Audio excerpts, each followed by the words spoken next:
विद्यार्थी मित्रांनो, आज आपण 12वीच्या अर्थशास्त्रातील बाजाराचे प्रकार या प्रकरणाचा अभ्यास करणार आहोत। तर मी आपल्या HSC बोर्डाच्या जो काही नवीन अभ्यासक्रम आहे 2021-21चा त्या प्रत्येक प्रकरणाचा व्हिडिओ मी तुमच्याकडे पाठवत आहे आणि हे प्रत्येक व्हिडिओ ऐकल्यानंतर सबस्क्राइब करायला विसरू नका आणि हे व्हिडिओ पूर्णपणे ऐका, पुन्हा ऐका, कळत नसेल तर पुन्हा एकदा ऐका, पुन्हा ऐकून समजून घेण्याचा प्रयत्न करा आणि शेवटी सबस्क्राइब करा, जेणेकरून तुमच्या व्हिडिओवर नंतरचा तुमच्या मोबाईलवर नंतर माझा व्हिडिओ आल्याबरोबर एखादा मेसेज येईल आणि तुमच्या मोबाईलवर माझा पुढचा व्हिडिओ येईल। तर त्यासाठी सबस्क्राइब करायला विसरू नका। तर आज आपण बाजाराचे प्रकार या प्रकरणाचा अभ्यास करणार आहोत। बाजाराचे प्रकार या प्रकरणातील बाजाराची वैशिष्ट्ये पाहू। तर हे बाजाराचे प्रकार म्हणजे तर सर्वसामान्यपणे बाजार म्हणजे विशिष्ट ठिकाण किंवा स्थळ होय जिथे वस्तू व सेवांची खरेदी विक्री केली जाते, असा आपण सर्वसामान्यपणे बाजाराचा अर्थ लावतोय। पण अर्थशास्त्रामध्ये थोडा व्यापक अर्थ आहे किंवा वेगळ्या अर्थानं बाजार ही संकल्पना स्पष्ट केली जाते। या बाजार म्हणजे काय या संदर्भात ऑगस्टिन कुर्नो या अर्थशास्त्रज्ञांनी एक व्याख्या तयार केलेली आहे। ज्या ठिकाणी वस्तूची खरेदी विक्री केली जाते अशी एखादी विशिष्ट जागा म्हणजे बाजार नसून असा संपूर्ण भूप्रदेश की ज्यात खरेदीदार आणि विक्रेते यांचा परस्परांशी इतका जवळचा संबंध असतो की ज्यामुळे एकाच वस्तूची किंमत सर्वत्र सहज आणि लवकर समान होण्याची प्रवृत्ती असते।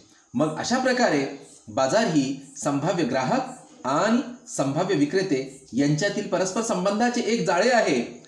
तर या बाजाराची कुर्नोच्या व्याख्येवरून आपल्याला काही पॉइंट निदर्शनास येतात जे बाजाराची वैशिष्ट्ये म्हणून आपण त्याचा अभ्यास करू। या व्याख्येवरून जे काही पॉइंट स्पष्ट होतात पाहू।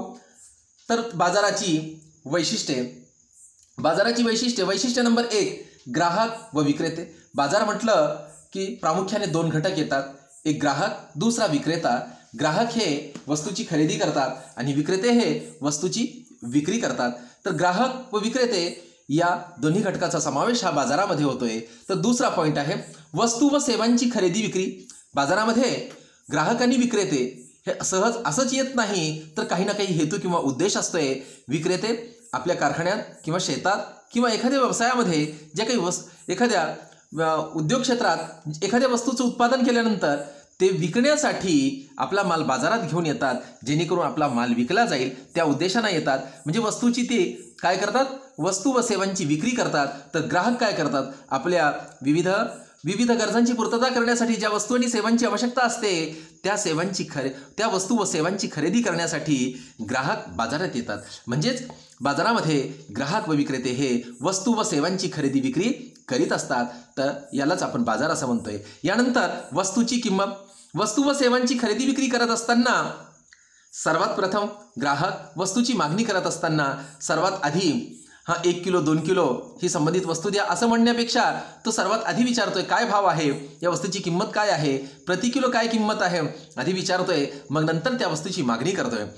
मग बाजारामध्ये वस्तूच्या किमतीलाही तेवढंच महत्त्व आहे, कारण की ग्राहक हा जास्त किमतीला कमी खरेदी करतोय आणि कमी किमतीला जास्त खरेदी करतोय। तर ग्राहक हा जास्त किमतीला जास्त पुरवठा, कारण की किंमत जास्त असताना त्याच्या उत्पादन खर्चापेक्षा किंमत जास्त असेल तर तो जास्त विक्री करण्याचा प्रयत्न करतोय, कारण की जास्त नफा मिळतोय। आणि किंमत कमी असेल तर विक्रेत्याचं नुकसान होते, तेव्हा तो कमी पुरवठा करण्याचा प्रयत्न करतोय। म्हणजे बाजारातील ही खरेदी विक्रीची प्रक्रिया, मागणी आणि पुरवठ्याची जी काही प्रोसेस आहे ही सर्व वस्तूच्या किंमतीवर अवलंबून असते। म्हणून वस्तूची किंमत हा सुद्धा बाजारातील अत्यंत महत्त्वाचा घटक आहे। त्यानंतर चौथा घटक आहे बाजारातला ग्राहक व विक्रेते यांच्यातील परस्पर संबंध। म्हणजे बाजारातले हे दोन महत्त्वाचे घटक, ग्राहक व विक्रेते। ग्राहक वस्तूची खरेदी, विक्रेते वस्तूचा पुरवठा। वस्तूची खरेदी विक्री करत असताना वस्तूची किंमत हे मध्ये असते, म्हणजे किमतीनुसार वस्तूची खरेदी आणि विक्रीचे व्यवहार चालू असतात। तर हे खरेदी विक्रीचे व्यवहार हे ग्राहक व विक्रेत्यांमध्ये चालू असताना यांच्यामध्ये एक परस्पर जिव्हाळ्याचा संबंध निर्माण होते किंवा परस्पर एक नातं निर्माण होते, म्हणजेच या दोहोंमध्ये परस्पर संबंध असतोय। त्यानंतर पाचवा पॉइंट आहे बाजार विषयक ज्ञान। म्हणजे बाजारातील जे काही ग्राहक आणि विक्रेते आहेत यांना बाजार परिस्थितीचं, संपूर्ण परिस्थितीचं, म्हणजेच ग्राहकाला आणि विक्रेत्यांना बाजारातील वस्तूचा पुरवठा काय आहे आणि संबंधित वस्तूला मागणी काय आहे, एवढेच नव्हे तर वस्तूची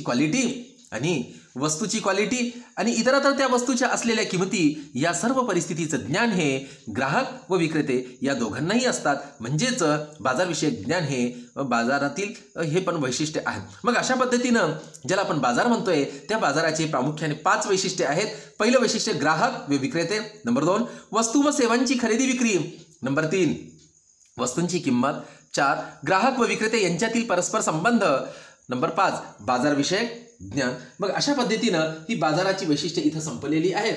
तर हा पहिला प्रश्न इथं संपला, बाजाराचे प्रकार. या प्रकरणातला आता आपण दुसऱ्या प्रश्नाचा अभ्यास करणार आहोत. या प्रश्नाचं नाव आहे बाजाराचे वर्गीकरण. बाजाराचे वर्गीकरण. बाजार प्रामुख्याने बाजाराचे वर्गीकरण म्हणजे बाजाराचे प्रकार.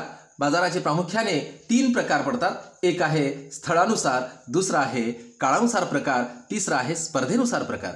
बाजाराचे हे प्रामुख्याने 3 प्रकार, स्थळानुसार, काळानुसार आणि स्पर्धेनुसार. तर पहिला प्रकार आहे स्थळानुसार. स्थळानुसार बाजाराचे प्रकार म्हणजेच किंमत निश्चितीवर कालावधीचा परिणाम कसा होतो हे स्पष्ट करण्याकरिता बाजाराचे स्थळानुसार म्हणजे जागेनुसार बाजाराचे काही प्रकार पडतात. म्हणजेच पहिला प्रकार आहे स्थानिक बाजार, दुसरा राष्ट्रीय बाजार आणि तिसरा आंतरराष्ट्रीय बाजार. अशा पद्धतीने बाजाराचे हे स्थळानुसार 3 प्रकार आहेत. पहिला प्रकार पाहू आपण स्थानिक बाजार. ज्या ठिकाणी वस्तूचे उत्पादन होते त्याच ठिकाणाहून वस्तूची खरेदी होत असेल तर त्यास स्थानिक बाजार म्हणतात. म्हणजेच गाव पातळीवर किंवा तालुका किंवा जिल्हा पातळीवरच्या बाजाराला आपण स्थानिक बाजारपेठ असे म्हणतोय. म्हणजे ज्या ठिकाणी वस्तूचे उत्पादन होते त्याच ठिकाणाहून वस्तूची खरेदी होत असते अशा बाजाराला आपण स्थानिक बाजार असे म्हणतोय. त्यानंतर आहे दुसरा बाजार राष्ट्रीय बाजार. राष्ट्रीय बाजार म्हणजे जेव्हा देशातल्या देशात म्हणजे आपल्याच राष्ट्रामध्ये देशातल्या देशात वस्तूंची खरेदी विक्री केली जाते त्यास राष्ट्रीय बाजार असे म्हणतात. तिसरा प्रकार आहे आंतरराष्ट्रीय बाजार. आंतरराष्ट्रीय बाजार म्हणजे जेव्हा 2 किंवा अधिक राष्ट्रामध्ये किंवा 2 किंवा अधिक देशामध्ये वस्तू व सेवांच्या खरेदी विक्रीचे व्यवहार होतात त्यास जागतिक किंवा आंतरराष्ट्रीय बाजारपेठ असे म्हणतात. इंटरनॅशनल ट्रेड, आंतरराष्ट्रीय बाजारपेठ, इंटरनॅशनल मार्केट. उदाहरणार्थ आपण इराक, कुवेत, सौदी अरेबियातून पेट्रोलची आयात करतो आणि आपण चीन, हाँगकाँग, सिंगापूरला चहा, तांदूळ, तागाची निर्यात करतोय. म्हणजे ज्या वस्तूचं उत्पादन आपल्या देशामध्ये होत नाही अशा वस्तूंची विदेशातून आयात करतोय किंवा एखाद्या वेळेस त्या वस्तूचं आपल्या देशात उत्पादन जरी होत असलं तरी त्या वस्तूसाठी येणारा खर्च हा जास्त असेल तर आपण अशा वस्तूंची आयात करतोय. आणि आपल्या देशामध्ये ज्या वस्तू तयार होतात किंवा तयार करण्यासाठी येणारा खर्च हा कमी असतोय अशा वस्तूंची आपण अतिरिक्त म्हणजे जास्तीच्या वस्तूंची आपण निर्यात करतोय. मग अशा पद्धतीनं आयात आणि निर्यात म्हणजे 2 किंवा अधिक राष्ट्रामध्ये जेव्हा आयात निर्यातीचा व्यवहार होतोय, आयात किंवा खरेदी विक्रीचे व्यवहार होतात अशा व्यवहारास आपण जागतिक बाजारपेठ असे म्हणतोय. मग अशा पद्धतीनं स्थळानुसार स्थानिक, राष्ट्रीय आणि आंतरराष्ट्रीय असे हे 3 प्रकार आहेत. स्थानिक म्हणजे तिथल्या तिथंच, राष्ट्रीय म्हणजे देशांतर्गत होणारा व्यापार आणि तिसरा आहे आंतरराष्ट्रीय म्हणजे राष्ट्रामध्ये होणारा व्यापार किंवा खरेदी विक्रीचा व्यवहार, याला आपण आंतरराष्ट्रीय बाजार असे म्हणतोय. तर यानंतर बाजाराच्या वर्गीकरणामध्ये किंवा बाजाराच्या प्रकारामध्ये दुसरा प्रकार आहे काळानुसार. म्हणजे वस्तूच्या किमतीवर कालावधीचा परिणाम होतो. वस्तूच्या किंमत निश्चितीवर कालावधीचा परिणाम होतो. म्हणजेच मागणीनुसार पुरवठ्यात कसा बदल होतो यानुसार सुद्धा काळाचे काही प्रकार पडतात. तर काळानुसार प्रामुख्याने 3-4 प्रकार आहेत. अत्यल्पकाळ, अल्पकाळ, दीर्घकाळ आणि अतिदीर्घकाळ. तर पहा, पहिल्यांदा आपण पाहू. पहिला प्रकार आहे अत्यल्पकाळ. अत्यल्पकाळ हा काही दिवसाचा असतो. अत्यल्पकाळ हा काही दिवसाचा किंवा आठवड्याचा असतो. यात वस्तूचा पुरवठा वाढविता येत नाही तर वस्तूंची किंमत ही मागणीवरून निश्चित होते. यास बाजार किंमत म्हणतात. तर यालाच आपण अल्पकाळ म्हणतोय. म्हणजेच हा काही दिवसाचा किंवा आठवड्याचा. तर हा अत्यल्पकाळ, यामध्ये वस्तूची किंमत ही मागणीवरूनच निश्चित होते. दुसरा प्रकार आहे अल्पकाळ. अल्पकाळ हा 1 वर्षापेक्षा कमी असतो. अल्पकाळ हा 1 वर्षापेक्षा कमी कालावधीचा काळ असतो। या काळात उत्पादनाच्या केवळ बदलत्या घटकात काही प्रमाणात बदल करून पुरवठा वाढविता येणे शक्य असले तरी किमतीवर मागणीचाच अधिक प्रभाव पडतो। म्हणजे या काळामध्ये केवळ बदलत्या घटकात थोड्याफार प्रमाणात आपल्याला बदल करता येते।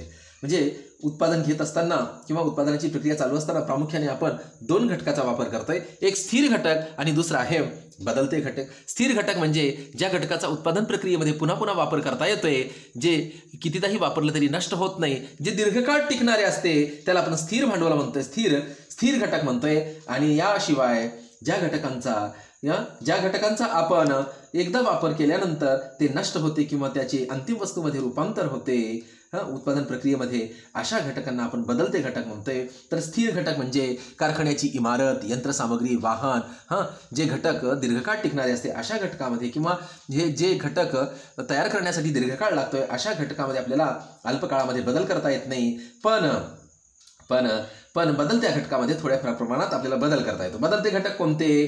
कच्चा माल आहे, वीज आहे, मजुरांचा पुरवठा आहे, याच्यामध्ये थोड्याफार प्रमाणात आपल्याला बदल करून आपल्याला वस्तूचा पुरवठा वाढविता येतोय। पण तरीही किमतीवर मागणीचाच अधिक प्रभाव या अल्पकाळामध्ये दिसून येतोय। त्यानंतर आहे तिसरा प्रकार दीर्घकाळ। दीर्घकाळाचा कालावधी हा काही वर्षाचा म्हणजे 5 वर्षापर्यंत असतोय, ज्यात उत्पादनाचे घटक व उत्पादन खर्च बदलणे शक्य असते। याला आपण दीर्घकाळ म्हणतोय। त्यानंतर चौथा प्रकार आहे अतिदीर्घकाळ। हा काळ 5 वर्षापेक्षा जास्त असतो। यामध्ये उत्पादनाच्या स्थिर व बदलते अशा दोन्ही घटकात बदल करणे शक्य होते, त्यामुळे मागणीनुसार पुरवठ्यात बदल करता येतो। दीर्घकाळात वस्तूच्या किमतीवर मागणीचा फारसा प्रभाव पडत नाही। म्हणजे मागणी आणि किंमत या दोन्हीचा प्रभाव पडतो आणि मागणीपेक्षा पुरवठ्याचा जास्त प्रभाव आपल्याला दिसून येतोय, कारण की दीर्घकाळामध्ये स्थिर घटकात सुद्धा आपल्याला बदल करता येतोय। कारखान्याची इमारत, यंत्रसामग्री, वाहन, कारखान्याचा विस्तारही करता येतोय आणि बदलते घटक तर बदलताच येतात, त्यामुळे आपल्याला मागणीनुसार पुरवठा करता येत असल्याने या मागणीपेक्षा पुरवठ्याचाच जास्त प्रभाव असल्याचं दिसून येते। मग अशा पद्धतीनं काळानुसार हे जे 4 प्रकार आहेत, अत्यल्पकाळ, अल्पकाळ, दीर्घकाळ आणि अतिदीर्घकाळ। त्यानंतर आहे तिसरा प्रकार आहे स्पर्धेनुसार बाजाराचा प्रकार। पाहू आपण बाजाराचे संघटन कसे आहे, त्यात ग्राहक व विक्रेते किती आहेत, यांच्यातील संबंध कसे आहे आणि त्यांच्यातील स्पर्धा किती तीव्र आहे, यावरून बाजारपेठेचे पूर्ण स्पर्धा, मक्तेदारी, अल्पाधिकार, मक्तेदारीयुक्त स्पर्धा असे प्रकार पडतात। तर पहिल्यांदा आपण या स्पर्धेनुसार बाजाराचे प्रकार पाहू आपण। पहिला प्रकार आहे पूर्ण स्पर्धा म्हणजे जेव्हा बाजारात असंख्य ग्राहक व विक्रेते असतात, वस्तू एकजिन्सी असून वस्तूच्या खरेदी विक्रीसाठी स्पर्धा असते, अशा परिस्थितीस आपण पूर्ण स्पर्धा असे म्हणतोय। दुसरा प्रकार आहे मक्तेदारी। जवळचा पर्याय नसलेल्या बाजारातील वस्तूच्या पुरवठ्यावर एकाच उत्पादन संस्थेचे नियंत्रण असते, त्यास मक्तेदारी म्हणतात। जवळचा पर्याय नसलेल्या बाजारातील वस्तूच्या पुरवठ्यावर एकाच उत्पादन संस्थेचे नियंत्रण असते, त्यास मक्तेदारी म्हणतात। किंवा दुसऱ्या शब्दामध्ये आपल्याला असंही म्हणता येईल, ज्या बाजारामध्ये विक्रेता किंवा उत्पादक हा एकटाच असतो, खरेदीदार अनेक असतात आणि उत्पादक एकटाच असल्यामुळं बाजारातील संपूर्ण पुरवठ्यावर एकाच उत्पादन संस्थेचे नियंत्रण असून तोच किंमत करता असतो, अशा स्थितीला आपण मक्तेदारी असे म्हणतोय। यानंतर तिसरा प्रकार आहे अल्पाधिकार म्हणजे असा बाजार की ज्यात काही विक्रेते एकजिन्सी वस्तूचे किंवा विभेदित म्हणजे भिन्न वस्तूंचे उत्पादन करतात, उदाहरणार्थ सिमेंट कंपनी किंवा बिस्किट। तर त्यानंतर चौथा प्रकार आहे मक्तेदारीयुक्त स्पर्धा म्हणजे ज्यात अनेक विक्रेते अगदी जवळचा पर्याय असलेल्या पण पूर्ण पर्यायी नसलेल्या वस्तूंचे उत्पादन करतात। जवळचा पर्याय असलेल्या आणि पूर्ण पर्यायी नसलेल्या अशा वस्तूंचे उत्पादन करतात आणि वस्तूची विक्री करतात। मग अशा पद्धतीनं स्पर्धेनुसार बाजाराचे प्रकार इथं संपलेले आहेत। तर त्यानंतर आपण पाहू स्पर्धेनुसार हे बाजाराचे प्रकार इथं संपले, म्हणजे पूर्ण स्पर्धा, मक्तेदारी, अल्पाधिकार, मक्तेदारीयुक्त स्पर्धा. मग अशा पद्धतीनं बाजाराचे हे जे प्रकार आहेत, वर्गीकरण आहे, प्रामुख्याने मुख्य प्रकार हे 3 आहेत, स्थळानुसार, काळानुसार, स्पर्धेनुसार. मग त्याचे हे उपप्रकार 3, 4, 4. मग अशा पद्धतीनं हा प्रश्न आपला इथं संपलेला आहे. यानंतर पाहू आपण पूर्ण स्पर्धा. यानंतर पाहू आपण पूर्ण स्पर्धा. पूर्ण स्पर्धेची वैशिष्ट्ये. पूर्ण स्पर्धेची वैशिष्ट्ये. तर पूर्ण स्पर्धा कशाला म्हणतात पहा. पूर्ण स्पर्धा म्हणजे ज्या बाजारपेठेत ग्राहक व विक्रेत्यांना बाजारपेठेचे संपूर्ण ज्ञान असते, उत्पादन घटकांची संपूर्ण गतिशीलता आणि विभाजनता असते, अशा बाजारपेठेस पूर्ण स्पर्धेची बाजारपेठ म्हणतात. ही व्याख्या कुणाची आहे? नाईटची आहे. प्राध्यापक नाईट यांची व्याख्या आहे. त्यानंतर दुसरी एक व्याख्या आहे, जेव्हा बाजारात असंख्य ग्राहक व विक्रेते असतात, त्यांना बाजारपेठेचे संपूर्ण ज्ञान असते. वस्तू एकजिन्सी असून वस्तूच्या खरेदी विक्रीसाठी स्पर्धा असते. अशा बाजारपेठेस आपण पूर्ण स्पर्धा असे म्हणतोय. तर ही पूर्ण स्पर्धेची व्याख्या आहे. पुन्हा एकदा सांगतोय, सर्वसामान्यपणे जेव्हा बाजारामध्ये असंख्य ग्राहक व विक्रेते असतात, त्यांना बाजारपेठेचे पूर्ण ज्ञान असते. वस्तू एकजिन्सी असून या वस्तूच्या खरेदी विक्रीसाठी बाजारामध्ये स्पर्धा असते. अशा बाजारपेठेस आपण पूर्ण स्पर्धा असे म्हणतोय. तर ही पूर्ण स्पर्धेची व्याख्या झाली. यानंतर पाहू आपण पूर्ण स्पर्धेची वैशिष्ट्ये. पूर्ण स्पर्धेची वैशिष्ट्ये पाहू. पूर्ण स्पर्धेची वैशिष्ट्ये. वैशिष्ट्य नंबर 1. असंख्य ग्राहक व विक्रेते. पूर्ण स्पर्धेच्या बाजारात ग्राहक व विक्रेत्यांची संख्या एवढी प्रचंड असते की कोणताही एखादा ग्राहक आपली मागणी कमी जास्त करून किंवा एखादा विक्रेता आपला पुरवठा कमी जास्त करून किंमतीवर प्रभाव पाडू शकत नाही. कारण बाजारातील एका ग्राहकाची मागणी किंवा एका विक्रेत्याचा पुरवठा इतका अल्प असतो की जणू काही समुद्रातील पाण्याचा एक थेंबच समजला जातो. ज्याप्रमाणे समुद्रात एक थेंब पाणी ओतले किंवा एक बादली पाणी ओतले किंवा एक बादली पाणी कमी केल्यास तर या समुद्राच्या पाण्याच्या पातळीत काहीच फरक पडत नाही. म्हणूनच असे म्हणता येईल की पूर्ण स्पर्धेतील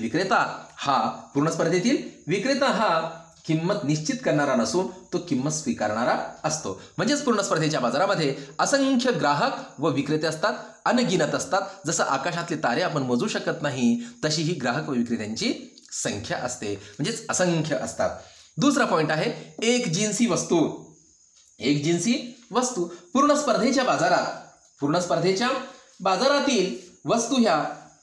स्पर्धेच्या बाजारातील सर्व विक्रेत्यांच्या एकाच प्रकारच्या वस्तू रंग, रूप, आकार, वेष्टन, दर्जा, गुणधर्म, सुबकता, टिकाऊपणा इत्यादी बाबतीत एकसारख्या असतात. म्हणजे वस्तुभेद नसतो. म्हणूनच त्या एकमेकांना पर्यायी असतात. काय असतात? परस्पर पर्यायी असतात. ही किंवा ती किंवा ही अशी आपल्याला वस्तू वापरता येते. बाजारातील सर्व वस्तू ह्या एकजिन्सी असल्याने ग्राहक कोणाकडून ही वस्तू घेण्यास तयार असतो. तसेच या एकजिन्सीपणामुळे कोणताही विक्रेता आपल्या मालाची जास्त किंमत आकारू शकत नाही. म्हणजेच पूर्ण स्पर्धेच्या बाजारातील वस्तू कशा असतात? एकजिन्सी असतात. रंग, रूप, गंध, चव, वेस्टर्न, पॅकिंग, दर्जा या सर्व बाबतीत एकजिन्सी व एक समान असतात. उदाहरणार्थ, बाजारात गेल्यानंतर आपण टमाटे बघितलं की एकाच कलरचे टमाटे, सर्व लाल, आणि एकाच साईजचे टमाटे, आणि टेस्ट पण एकच, म्हणजे क्वालिटी सर्व बाबतीत एकसारख्याच असतात. म्हणजे एकजिन्सी वस्तू हे पूर्ण स्पर्धेचं एक दुसरं वैशिष्ट्य आहे किंवा पूर्ण स्पर्धेची एक दुसरी अट आहे. त्यानंतर पूर्ण स्पर्धेच्या या वैशिष्ट्यामध्ये तिसरं वैशिष्ट्य आहे आगमन व निर्गमनाचे स्वातंत्र्य. पूर्ण स्पर्धेतील बाजारपेठेत कोणत्याही नवीन ग्राहक व विक्रेत्याला पूर्ण स्पर्धेच्या बाजारातील कोणत्याही नवीन ग्राहकाला व विक्रेत्याला मुक्त प्रवेश असतो. म्हणजे त्यांच्या बाजारातील प्रवेशावर सरकारचे किंवा इतरांचे कसल्याच प्रकारची बंधने नसतात. याचाच अर्थ कोणताही नवीन उत्पादक कोणत्याही वस्तूचे कोठेही, कितीही आणि केव्हाही कोणत्याही पद्धतीने उत्पादन करू शकतोय. तसेच जुने उत्पादक आपल्या उत्पादनाचा विस्तार करू शकतात किंवा तसेच बाजारातील किंमत अयोग्य वाटत असेल किंवा ती किंमत परवडत नसेल किंवा आपलं नुकसान होत आहे असं वाटत असेल तर एखादा ग्राहक किंवा एखादा विक्रेता बाजार सोडून सहज जाऊ शकतोय. म्हणजेच बाजारातील ग्राहक आणि विक्रेत्यांना आगमन म्हणजे येणे म्हणजे प्रवेश आणि निर्गमन म्हणजे जाणे. आगमन व निर्गमनावर कोणतीही बंधने नसतात. केव्हाही येऊ शकतोय. तो बाजारातील किंमत परवडत नसेल तर तो केव्हाही बाजारपेठ सोडून जाऊ शकतोय. त्यानंतर चौथं वैशिष्ट्य आहे बाजाराचे संपूर्ण ज्ञान. बाजारातील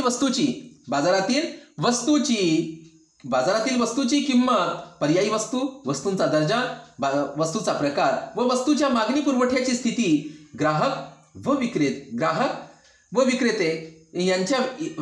विक्रेत्यांची संख्या इत्यादी विषयी बाजारातील सर्वच ग्राहक व विक्रेत्यांना संपूर्ण ज्ञान असते. म्हणजे बाजारात काय चाललंय या सर्व परिस्थितीचं ज्ञान ग्राहक व विक्रेते या दोन्ही घटकांना असते. जसे एखादा विक्रेता जास्त किंमत आकारित असेल तर कोणताही ग्राहक त्याच्याकडून ती वस्तू खरेदी करीत नाही किंवा बाजारातील किमतीपेक्षा आपल्याला अधिक किंमत मिळेल असेही कोणत्याच विक्रेत्याला वाटत नाही व बाजार किमतीपेक्षा कमी किमतीने विक्री करावी लागेल असेही कोणत्याही विक्रेत्याला वाटत नाही. म्हणजेच बाजारातील सर्व परिस्थितीचे म्हणजे बाजारातील वस्तूची मागणी व पुरवठा, वस्तूची क्वालिटी, बाजारात इतरत्र असलेल्या सर्व वस्तूंच्या किमती ज्या काय आहेत या सर्व परिस्थितीचं बाजारातील ग्राहक आणि विक्रेते या दोघांनाही बाजाराचे संपूर्ण ज्ञान असते. म्हणजे बाजारातले परफेक्ट नॉलेज असते. असं एक चौथं वैशिष्ट्य आहे किंवा ही एक अट आहे. त्यानंतर वैशिष्ट्य नंबर 5 उत्पादन घटकांची गतिशीलता.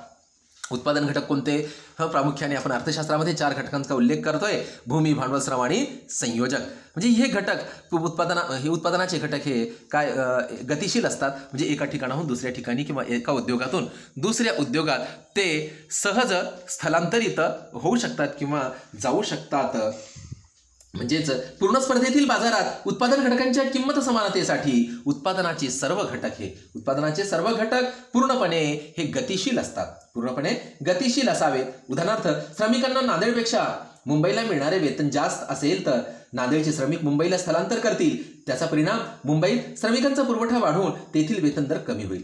या उलट नांदेडमध्ये श्रमसंख्या कमी झाल्यामुळे तेथील वेतन दरात वाढ होते. यातून एक अवस्था अशी येते की दोन्हीही ठिकाणी कामगाराच्या वेतनाचा दर हा सारखा होतो.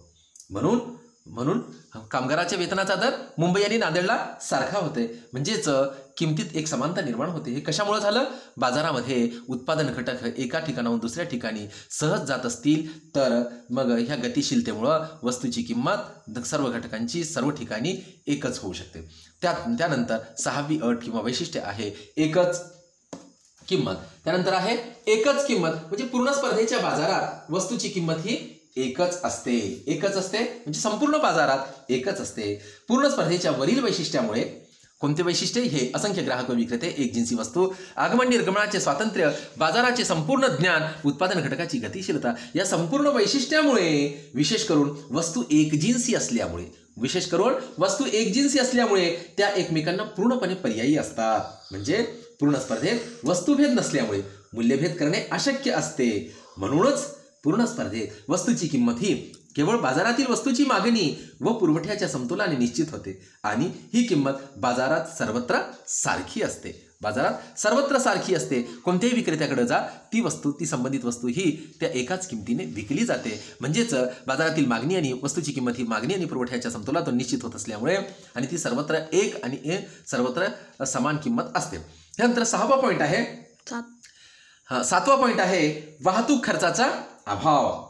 बाजारातील वस्तूची किंमत सर्वत्र समान होण्यासाठी त्या वस्तूच्या वाहतुकीसाठी कितीही खर्च आला तरी वाहतूक खर्च नसतो किंवा वाहतूक खर्च काहीच येत नाही. वाहतूक खर्च हा शून्य असतो किंवा वाहतुकीसाठी केला जाणारा खर्च हा काहीच नसतो असे गृहीत धरले आहे किंवा केला जात नाही अशी एक अट आहे. कारण पूर्ण स्पर्धेमध्ये विक्री खर्च नसतो. वाहतुकीचा खर्च धरला तर प्रत्येक उत्पादकाचा उत्पादन खर्च व विक्री खर्च वेगवेगळा येईल व सर्वत्र एकच किंमत प्रस्थापित होणे शक्य होणार नाही. म्हणून पूर्ण स्पर्धेत वस्तूच्या किमतीच्या समानतेसाठी काय पाहिजे? वाहतूक खर्च नसतो असं एक गृहीतक आहे किंवा अशी एक अट आहे. त्यानंतर 8वा पॉईंट आहे किंवा 8वं वैशिष्ट्य आहे जाहिरात खर्चाचा अभाव. पूर्ण स्पर्धेच्या बाजारातील वस्तू एकजिन्सी असल्यामुळे ग्राहकांना बाजारपेठेचे संपूर्ण ज्ञान असल्याने वस्तूच्या विक्रीसाठी टीव्ही, रेडिओ व वर्तमानपत्रात जाहिरात करण्याची आवश्यकता नाही. म्हणूनच जाहिरातीचा खर्च काहीच नसतो. मग त्यानंतर आहे निर्हस्तक्षेप. त्यानंतर आहे निर्हस्तक्षेप किंवा सरकारी हस्तक्षेपाचा अभाव. म्हणजे अर्थव्यवस्थेमध्ये किंवा बाजारातल्या जे काही आर्थिक घडामोडी आहे, ग्राहक आणि विक्रेत्या संदर्भात मागणी आणि वस्तूच्या मागणी आणि आपलं पुरवठा संदर्भात किंवा आर्थिक घडामोडी संदर्भात सरकारचा कोणताही हस्तक्षेप नसतो. अशा प्रकारचं ही एक वैशिष्ट्य आपल्याला सांगता येईल. मग अशा पद्धतीनं पूर्ण स्पर्धेच्या ह्या वैशिष्ट्यामध्ये प्रामुख्याने आपण पूर्ण स्पर्धेची व्याख्या बघितलंय, ज्यामध्ये असंख्य ग्राहक, विक्रेते, एकजिन्सी वस्तू आणि त्या वस्तूच्या विक्रीसाठी स्पर्धा, अशा बाजाराला आपण पूर्ण स्पर्धा म्हणतोय. तर त्या व्याख्येवरून आपण ही वैशिष्ट्ये तयार केलं. असंख्य ग्राहक, विक्रेते, एकजिन्सी वस्तू, आगमन व निर्गमनाचे स्वातंत्र्य, बाजाराचे संपूर्ण ज्ञान, उत्पादन घटकाची गतिशीलता, एकच किंमत, वाहतूक खर्चाचा अभाव, जाहिरात खर्चाचा अभाव आणि सरकारचं निर्हस्तक्षेपाचं धोरण. अशा पद्धतीनं आपण या सर्व वैशिष्ट्यांचा अभ्यास केलोय. म्हणजे या सर्व वैशिष्ट्यांनी युक्त अशा स्पर्धेला आपण काय म्हणतोय?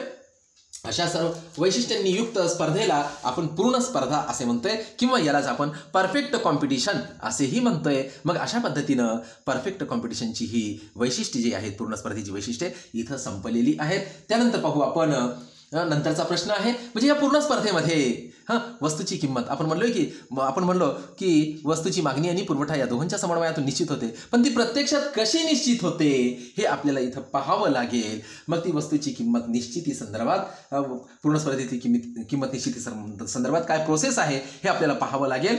म्हणजे पूर्ण स्पर्धेतील समतोल किंमत किंवा पूर्ण स्पर्धेतील किंमत निश्चिती, पूर्ण स्पर्धेतील किंमत निश्चिती किंवा यालाच आपण समतोल किंमत असे म्हणतोय. पूर्ण स्पर्धेतील समतोल किंमत. आपण पहा, मागच्या प्रकरणामध्ये काय बघितलंय? पूर्ण स्पर्धेमध्ये मागच्या प्रकरणामध्ये आपण मागणी व पुरवठा यांचा स्वतंत्रपणे अभ्यास केला. वस्तूच्या किंमत निश्चितीमध्ये या दोहोंचा म्हणजेच मागणी आणि पुरवठा यांचा संयुक्तिकरित्या प्रभाव पडत असल्यामुळे त्यांचा एकत्रित अभ्यास करावा लागतो. म्हणजेच बाजारातील सर्व ग्राहकांची एकूण मागणी आणि बाजारातील सर्व उत्पादकाचा किंवा विक्रेत्यांचा एकूण पुरवठा यांच्याद्वारे वस्तूची किंमत निश्चित होते. ज्या किमतीला बाजारातील एकूण मागणी व एकूण पुरवठा या दोहोत समानता म्हणजे संतुलन प्रस्थापित होते, तीच किंमत बाजारात निश्चित होते. बाजारात काय होते? निश्चित होते. आणि ही किंमत निश्चितीची प्रक्रिया कशी असते आपण ते पाहू. तर हे पूर्ण स्पर्धेमध्ये काय आहे पहा. पूर्ण स्पर्धेत वस्तूची किंमत कशी निश्चित होते ते पहा. पूर्ण स्पर्धेत वस्तूची किंमत ही मागणी आणि पुरवठा या दोहोंच्या संतुलनातून वस्तूची किंमत निश्चित होते. मागणी आणि पुरवठा या दोहोंच्या संतुलनातून वस्तूची किंमत निश्चित होते. यालाच समतोल किंमत असे म्हणतात. याला काय म्हणतात? समतोल किंमत असे म्हणतात. तर त्यासाठी एक उदाहरण दिलेलं आहे. कोणतं उदाहरण आहे बघा, की डॉक्टर मार्शल यांनी दिलेले एक उदाहरण आहे. तर ते उदाहरण काय आहे बघा. उदाहरणार्थ, जसे कापड कापण्याकरिता कात्रीच्या खालची व वरची दोन्ही पाती महत्वाच्या असतात, त्याचप्रमाणे किंमत निश्चितीत मागणी व पुरवठा या दोन्ही बाबी तेवढ्याच महत्वाच्या आहेत.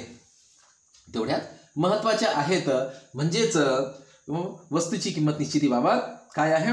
मागणी आणि पुरवठा या दोन्ही बाबी तेवढ्याच महत्वाच्या आहे असं इथं स्पष्ट होते. म्हणजे प्रत्यक्षात वस्तूची किंमत कशी निश्चित होते? वस्तूची मागणी आणि वस्तूचा पुरवठा या दोहोंच्या संतुलनातून वस्तूची किंमत ही निश्चित होते. म्हणजेच प्रत्यक्षात वस्तूची किंमत निश्चितीची प्रक्रिया कशी आहे हे आपण कोष्टकाद्वारे पाहू. या कोष्टकामध्ये सफरचंदाची किंमत रुपयामध्ये दिलेली आहे प्रति किलो. उदाहरणासाठी आपण 10, 20, 30, 40, 50 असं दिलंय. आणि दुसऱ्या रकान्यामध्ये आहे कोष्टकामध्ये मागणी किलोमध्ये, तिसऱ्या कोष्टकात आहे पुरवठा हा किलोमध्ये आहे आणि चौथ्या कोष्टकात मागणी व पुरवठा या दोहोंचा संबंध दर्शविलेला आहे.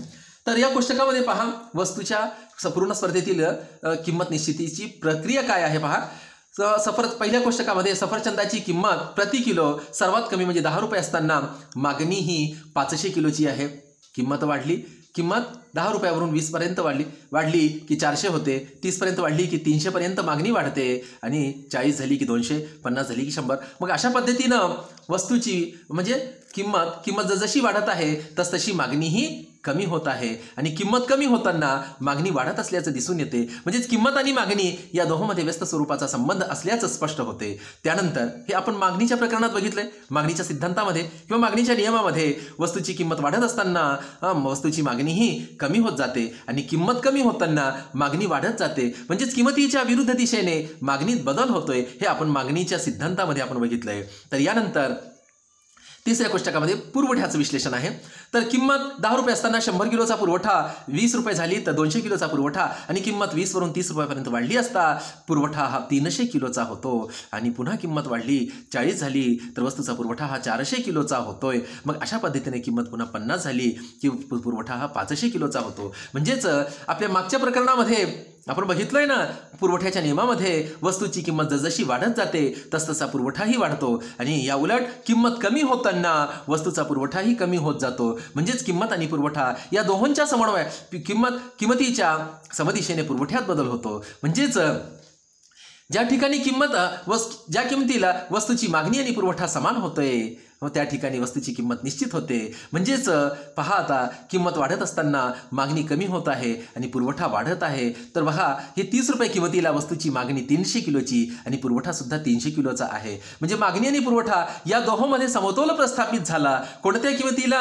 या 30 रुपये किंमतीला. म्हणून पूर्ण स्पर्धेमध्ये ज्या ठिकाणी मागणी आणि पुरवठा समान होतोय, मागणी आणि पुरवठा, मागणी बरोबर पुरवठा समान होतो त्या ठिकाणी जी किंमत निश्चित होते त्याला आपण समतोल किंमत म्हणतोय. हीच बाजारामध्ये निश्चित होते आणि ही दीर्घकाळ टिकणारी असते आणि ही सर्वत्र बाजारात एकच असते. समजा अल्पकाळात त्या वस्तूच्या किमतीत बदल जरी झाला, समजा 30 रुपये ऐवजी समजा वस्तूची किंमत काय झाली 40 रुपये झाली. समजा 30च्या ऐवजी वस्तूची किंमत ही 40 रुपये झाली तर काय होते, किंमत 40 रुपये असताना वस्तूची मागणी ही 200 किलोची आणि पुरवठा 400 किलोचा होतो. मग अशा परिस्थितीमध्ये 40 रुपये किमतीला मागणीपेक्षा पुरवठा जास्त असल्यामुळं ग्राहक हे आपल्याकडेच यावेत अशी विक्रेत्यामध्ये स्पर्धा सुरू होते. तेव्हा वस्तूची किंमत पुन्हा कमी होत जाऊन 30 रुपये हीच किंमत निश्चित होते, स्थिर होते. याशिवाय समजा 10-20 रुपये किंमत जरी 20 रुपये किंमत निश्चित झाली अल्पकाळात तर काय होते, तेव्हा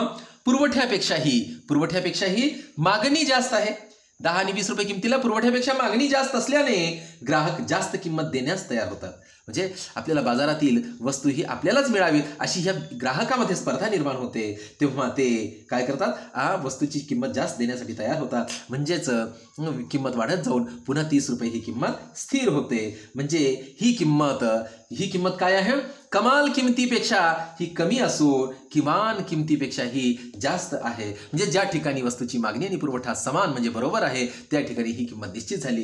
हीच समतोल किंमत किंवा पूर्ण स्पर्धेत निश्चित झालेली ही किंमत आहे असं आपल्याला म्हणता येईल. यानंतर हेच उदाहरण आपण आकृतीद्वारे पाहू किंवा वक्राद्वारे पाहू. आपण हे पहा, वक्र आहे हा मागणी आणि पुरवठ्याचा. म्हणजे आपल्या ह्या कोष्टकामध्ये पहा, कोष्टकामध्ये काय आहे, मागणी आणि पुरवठा हे दोन्ही आकडे आपण आकृतीमध्ये घेतलेले आहेत. हे पहा, या आकृतीमध्ये ओवाय अक्षामध्ये या वक्रामध्ये आकृतीमध्ये काय आहे, ओवाय अक्षावर वस्तूच्या किमती दर्शविल्या असून OX अक्षावर संबंधित वस्तूची मागणी व पुरवठा हे 2 घटक आपण इथं दर्शविलेला आहे. तर पहा, सर्वप्रथम आपण वस्तूची किंमत कोष्टकाप्रमाणे 10, 20, 30, 40, 50 कोष्टकाप्रमाणे घेतली आणि पुरवठा आणि मागणी सुद्धा कोष्टकाप्रमाणेच घेतलोय आपण. सुरुवातीला किंमत आणि मागणी या दोहोंच्या समन्वयातून DD हा मागणी वक्र तयार केला. म्हणजे 10 रुपये किमतीला मागणी किती आहे, 10 रुपये किमतीला मागणी ही 500 किलोची आहे. 20 रुपये किमतीला मागणी ही D या बिंदूला म्हणजे 400 किलोची आहे. म्हणजे 20 रुपये किंमत असताना मागणी 400 किलोची, म्हणजे या दोहोंचं समन्वय D या बिंदूत झालं. मग पुन्हा समजा किंमत 30 पर्यंत वाढली असता मागणी ही 300 किलोची होते. म्हणजे C या ठिकाणी C हा बिंदू मिळतोय. मग पुन्हा किंमत वाढली तर किती होते, 40 रुपये किमतीला 200 किलोचा मागणी होते. तेव्हा B हा समन्वय बिंदू प्रस्थापित होतोय. पुन्हा 50 रुपये किंमत झाली तर मागणी ही 100 किलोची होते. मग अशा पद्धतीने किंमत आणि मागणी या दोहोंच्या समन्वयातून A, B, C, D, E हे बिंदू मिळाले. या सर्व बिंदूंना कल्पून एक DD हा मागणी वक्र तयार झाला. म्हणजेच किंमत आणि मागणी या दोहोंच्या समन्वयातून मागणी वक्राप्रमाणे आपण मागणीच्या नियमात असलेला जो वक्र आहे ना, मागणीचा वक्र हा DD मागणीचा वक्र तयार झाला. किंमत आणि मागणी या दोहोंच्या संबंधातून मागणी वक्र तयार झाला DD. आणि त्यानंतर किंमत आणि पुरवठा या दोहोंच्या समन्वयातून दोहोंच्या समन्वयातून आपल्याला A B C D E हे बिंदू मिळाले. कसे मिळाले ते 10 रुपये किमतीला 100 किलोचा पुरवठा वक्रावर, 20 रुपये किमतीला 200 किलोचा पुरवठा, 30 रुपये किमतीला 300 किलोचा पुरवठा. किंमत वाढली, 40 रुपये झाली की 400 किलोचा पुरवठा, 50 झाली की 500 किलोचा पुरवठा. म्हणजेच किंमत आणि पुरवठा या दोहोंच्या समन्वयातून A B C D E हे बिंदू मिळाले. या सर्व बिंदूंना जोडून एक SS हा पुरवठा वक्र तयार झाला. म्हणजेच SS हा पुरवठा वक्र डावीकडून उजवीकडे खालून वर चढत जाणारा असतो किंवा धनात्मक स्वरूपाचा असतो. तर DD हा मागणी वक्र खालून वरून खाली डावीकडून उजवीकडे खाली घसरत जाणारा असतो. म्हणजेच मागणी आणि पुरवठा या दोन्ही वक्राचं, मागणी वक्र हा आणि पुरवठा वक्र हा, या दोन्ही वक्रांचं समतोल ज्या बिंदूला प्रस्थापित होतोय त्या बिंदूच्या ठिकाणी जी किंमत निश्चित होते त्याला ती किंमत पूर्ण स्पर्धेतील किंमत असते किंवा याला समतोल किंमत म्हणतोय आपण.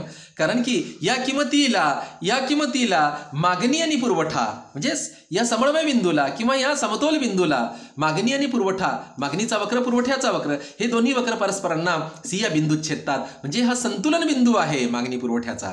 म्हणजेच या बिंदूच्या ठिकाणी वस्तूची मागणी ही 300 किलोची, 30 रुपये किमतीला वस्तूची मागणी वक्रावरील हे सी बिंदू म्हणजे वस्तूची मागणी 300 किलोची आणि 30 रुपये किमतीला हे पुरवठा वक्रावर हा सी बिंदू 30 रुपये किमतीला म्हणजे 300 किलोचा पुरवठा. म्हणजे मागणी 30 रुपये किमतीला, मागणी आणि पुरवठा 300 किलोचा असतंय. म्हणजे सी हे बिंदू मागणी आणि पुरवठ्याचा समतोल बिंदू आहे.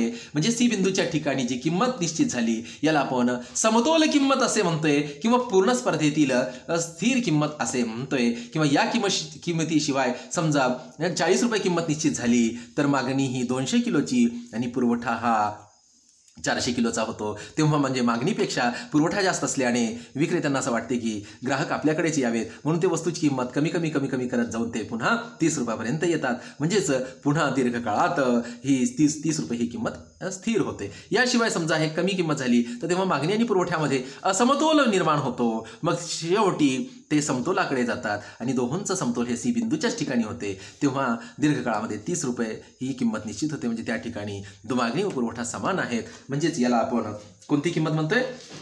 समतोल किंमत असे म्हणतोय. हे दीर्घकाळात टिकणारी किंमत आहे. किंवा पूर्ण स्पर्धेत वस्तूची किंमत कशी निश्चित होते हे आपण या मागणी आणि पुरवठा या दोन्ही वक्रांच्या समन्वयातून कशी निश्चित होते हे आपण इथं स्पष्ट करून दाखवण्याचा प्रयत्न केलेला आहे. हे तुमच्या लक्षातच आलं असेल. हे व्हिडिओ हे अशा पद्धतीनं पूर्ण स्पर्धेत वस्तूची किंमत कशी निश्चित होते किंवा समतोल किंमत म्हणजे काय आपण हे इथं कोष्टक आणि आकृतीच्या मागणी आणि पुरवठ्याच्या वक्राच्या समन्वयातून हे स्पष्ट करून दाखवलेलं आहे. म्हणजेच मागणी आणि पुरवठा ज्या ठिकाणी समान होतात त्या ठिकाणी जी किंमत निश्चित होते त्याला आपण समतोल किंमत म्हणतोय. अशा पद्धतीने समतोल किंमत मी स्पष्ट करून दाखवण्याचा प्रयत्न केलाय. एकदा समजलं नसेल तर हे व्हिडिओ पुन्हा ऐका, समजून घ्या. यासोबत मी नोट्सही तुम्हाला पाठवत आहे. विद्यार्थी मित्रांनो, त्या नोट्सचाही अभ्यास करा आणि समजून घ्या आणि ह्या व्हिडिओला सबस्क्राईब करायला विसरू नका, जेणेकरून ते तुमच्या मोबाईलवर मेसेज येईल आणि पुन्हा व्हिडिओ येत राहतील. धन्यवाद. Thank you very much. जय हिंद.